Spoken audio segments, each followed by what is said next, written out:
طيب يعني معنى كده ان الزيس دي لما انت بتكتبها هو هيشاور على اسم الفاريبل اللي في الكلاس، مش اللي جوه في الميثود، لا اللي في الكلاس. طيب حلو قوي، تعالى كده نمسح كل ده، نمسح كل ده ونمسح ده كمان. طيب جميل قوي. طيب تعالى دلوقتي نعمل حاجه اسمها اوفرلودنج. ايه ده اوفرلودنج؟ اوفرلودنج، بص يا معلم الموضوع بمنتهى البساطه، ما تقلقش. اوفرلودنج ده بكل بساطه ان انت عندك 2 كونستراكتورز.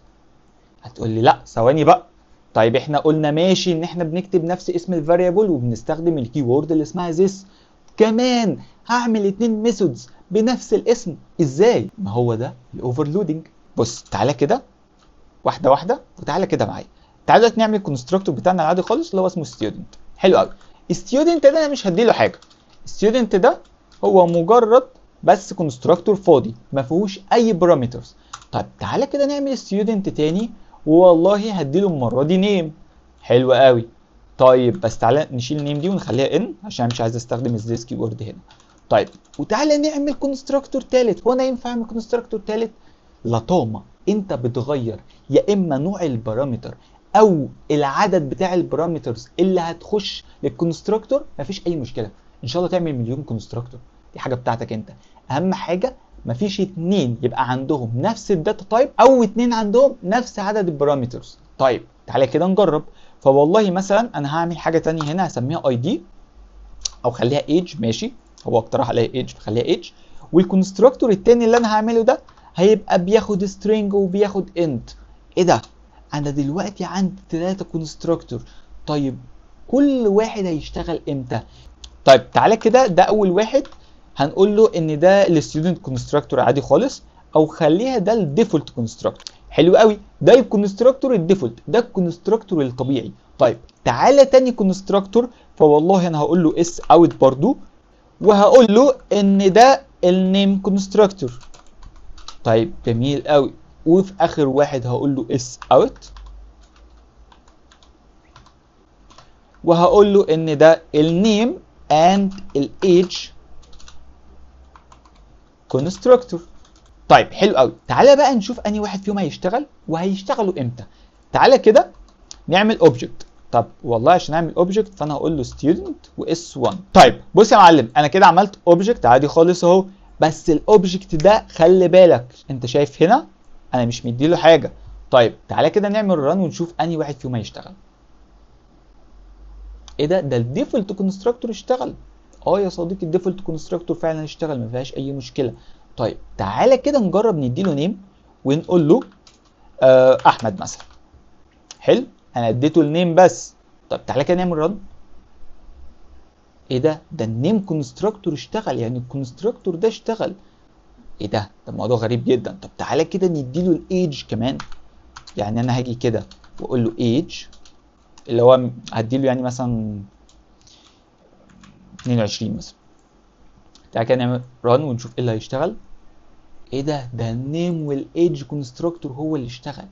معنى كده ان الكونستراكتور هيشتغل على حسب البارامترز اللي انت اديتها له، هو ما عندوش مشكله في اي حاجه. والله مش هتديله بارامترز خالص فهو هيشتغل بالديفولت كونستراكتور. طيب هتديله بارامتر واحد اللي هو من نوع string هيشتغل بالكونستراكتور التاني. هتديله واحد تاني في string وفي integer فهو برضه هيشتغل بيه، هو ما عندوش مشكله في اي حاجه. طيب تعالى كده نجرب مثلا نشيل السترينج ده من هنا. كده بقى اداني ايرور. طيب ليه؟ احنا اتفقنا عشان نقدر ان احنا نعمل اوفرلودنج فمحتاجين ان الكونستراكتورز يبقى في ما بينهم اختلاف. اختلاف في ايه؟ اختلاف يا اما في النوع بتاع الداتا بتاعت البارامترز او اختلاف في العدد بتاعهم. يعني مثلا مفيش مشكلة ان ده بيبقى بياخد 2 سترينج عادي خالص وده يبقى بياخد سترينج واحد، دي ما فيهاش مشكلة. بس تعالى نشيل دي عشان المفروض هنا نستخدم نيم فنخليها مثلا مثلا. ده كده ما عندوش اي مشكلة. والله اديته هنا سترينج واحد هيقول لك شكرا. لو اديته هيشغل كده، ده شايف ده بقى منور ازاي. طيب لو اديته 2 سترينج والله برضه هيقول لك انا ما عنديش مشكلة، انت كده كده عامل لي كونستراكتور تاني وعامل حسابك ان ممكن يخش لك 2 سترينج فانا عامل حساب انا كمان، فبرضه هتلاقي ده هو اللي نور. طيب حلو قوي. على كده ناخد اكزامبل بقى سريع شويه. طيب تعالى نمسح كل حاجه وتعالى على نفس الكلاس بتاع الستودنت. احنا دلوقتي هنطبق عملي، فاحنا خلصنا شرح، هنعمل بروجكت مع بعض بسيط جدا كده، وبعد كده نبقى خلصنا الفيديو ان شاء الله. طيب بص يا معلم، انا والله دلوقتي عندي حاجه اسمها string. حلو. والسترنج ده اسمه نيم مثلا. حلو قوي. طيب وعندي int age. طيب جميل قوي. طيب تعالى كده نعمل كونستراكتور، والكونستراكتور ده بياخد نيم وبياخد ايج. طيب ده كونستراكتور عادي خالص ما فيهوش اي مشكله، والله بياخد 2 بارامترز، واحد من نوع string وواحد من نوع int. واتفقنا ان this keyword عشان تعرفوا ان النيم اللي انا كاتبها هنا دي انا قصدي بيها النيم اللي فوق بتاعت الكلاس بتاعي. حلو قوي. طيب هعمل كونستراكتور تاني، بس والله الكونستراكتور ده انا مش هديله نيم وايج، انا هديله نيم بس. انا حر. حد ليه عندي حاجه؟ محدش ليه عندي حاجه. طيب انا هديله نيم بس، وهقول له this dot name. طيب انا كده دلوقتي لو عملت اوبجكت واديته 1 بارامتر من نوع string فهو هيشغل الكونستراكتور ده. طيب حلو قوي. طيب تعالى لحد هنا كده نعمل رن.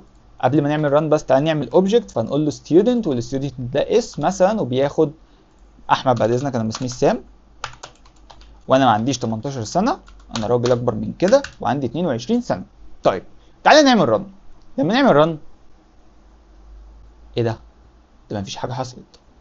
مفيش حاجه حصلت عشان انا نسيت اعمل سي اوت. عادي، خلي بالك انا ما اعرفش والله ان مفيش حاجه تحصل، نسيت اعمل فيها سي اوت.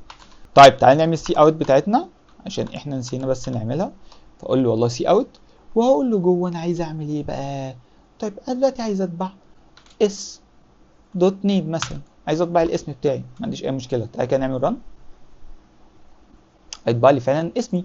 طيب تعالى كده نقول له دوت ايج بس يا بابا، نقول له كده ايج ونعمل رن، برضه هيديني سني، مفيش اي مشكله 22. طب حلو قوي.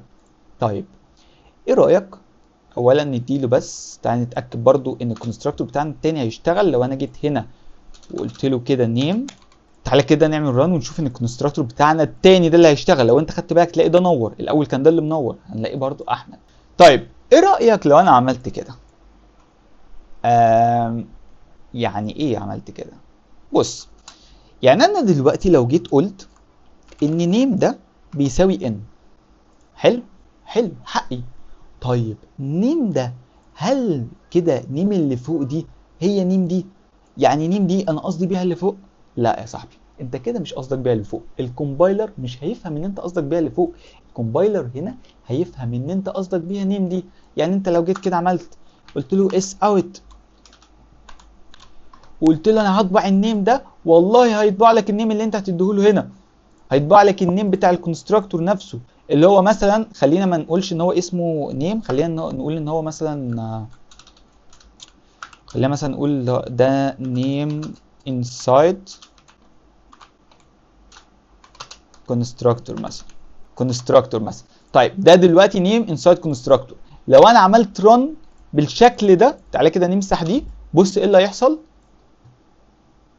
ده طبع لك نيم inside constructor. ايوه، هو اصلا ملوش دعوه بالنيم اللي فوق دي خالص، هو مجرد بس انت عملت فاريبل، اعتبرها فانكشن، هي مش فانكشن هي ميثود، بس اعتبر دلوقتي ان انت عملت فانكشن وانت جوه الفانكشن ده عملت فاريبل، فالسكوب اصلا بتاع الفاريبل ده هو جوه الفانكشن بس، هو مش شايف اللي بره. طب انا عايز بقى اعمل للي بره او عايز ادي فاليو للي بره، والله الموضوع في منتهى السهوله. هاجي كده واقول له this dot name equal name. ايه اللي حصل بقى؟ بص تعال نشيل بقى البرنت دي خالص. حلو. تعال نعمل رن، مش هيديني حاجه. متفقين؟ حلو، كلام جميل. طيب تعال كده نعمل اس اوت للنيم واقول له اس دوت نيم دوت. حلو قوي. طيب تعالى كده نعمل رن. بص كده النيم بقى فيها ايه؟ ايه ده النيم بقى فيها نيم انسايد كونستراكتور اللي انا كاتبه هنا ده. ايوه، ما انت عشان قلت له ذيس نيم بيساوي النيم ده، انت قلت له ذيس نيم اللي هي النيم الفاريبل اللي فوق، ماشي، بيساوي الكلام ده كله. فكده انت فهمت يعني ايه this، عشان لو كنت متلخبط من شويه اتمنى ان انت كده تكون فهمتها. وكده يا صديقي نبقى خلصنا يعني ايه كونستراكتور. اتمنى ان انت تبقى فهمت كونستراكتور على قد ما اقدر، ولو عندك في اي مشكله اكتب لي في الكومنتس وهرد عليك. وما تنساش تعمل لايك وسبسكرايب وقول لي ايه رايك بكل صراحه، عشان على قد ما اقدر احاول اطور في الكونتنت ويقدر ان هو يوصل لك وتبقى فاهمه 100%. واشوفك الفيديو الجاي يا صديقي العزيز، سلام.